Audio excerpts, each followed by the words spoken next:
જૂનાગઢનું વહીવટીતંત્ર પહોંચ્યું ભવનાથ વિસ્તારમાં। સમાચાર સામે આવી રહ્યા છે। જૂનાગઢમાં અનરાધાર વરસાદ છે, જેને પગલે વહીવટીતંત્ર પણ એલર્ટ થયું છે।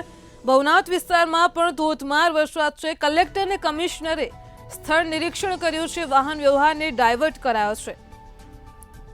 તો ફાયરનો સ્ટાફ તેમજ એસડીઆરએફની ટીમ પણ તૈનાત કરાઈ છે।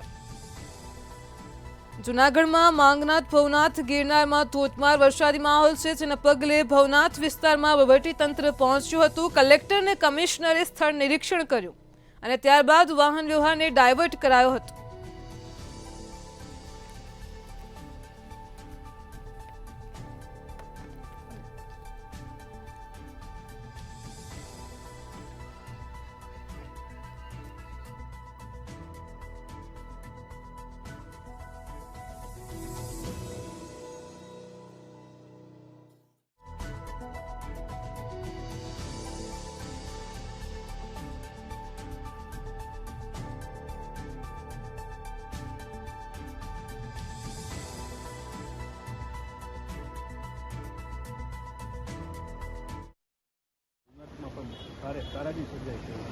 જૂનાગઢમાં છેલ્લા 2 દિવસથી ઝરમર વરસાદ પડી રહ્યો છે અને આજે બપોરે 2 થી 4 સમયગાળા દરમિયાન ગિરનાર પહાડ પર લગભગ 60 mm જેટલો વરસાદ નોંધાયો હતો અને આ ભારે વરસાદના કારણે પહાડ પરથી તળાવ ઉપર થાય છે પાણી ઉપર વેગ માત્રામાં અહીંયા આવે છે, જેના કારણે જે અત્યારે બાબતનું જે આ બ્રોજ એમાં પણ ઘણું પાણી ત્યાંથી ઓછો રસ્તા પર આવે છે અને આથી થોડા વ્હીકલ મુવમેન્ટ વગેરેમાં ટ્રાન્સપોર્ટ ટ્રાફિક બંધમાં એક્ટિવ થયા હતા, પરંતુ ત્યારબાદ વરસાદ સ્લો થઈ ગયો છે। અત્યારે આપણે જ્યાં ઉભા છીએ ત્યાં વરસાદ આપ જોઈ શકો છો ઘણો સ્લો છે અને પાણી પણ ધીરે ધીરે નીકળી રહ્યા છે અને અત્યારે પરિસ્થિતિ છે પૂર્વવત થઈ છે કે આમ છતાં પ્રિકોશનના ભાગરૂપે અમે અત્યારે અમારી ફાયરની જે કંપની છે સાથે સાથે એસડીઆરએફની ટીમને પણ અત્યારે એલર્ટ પર મૂકી છે।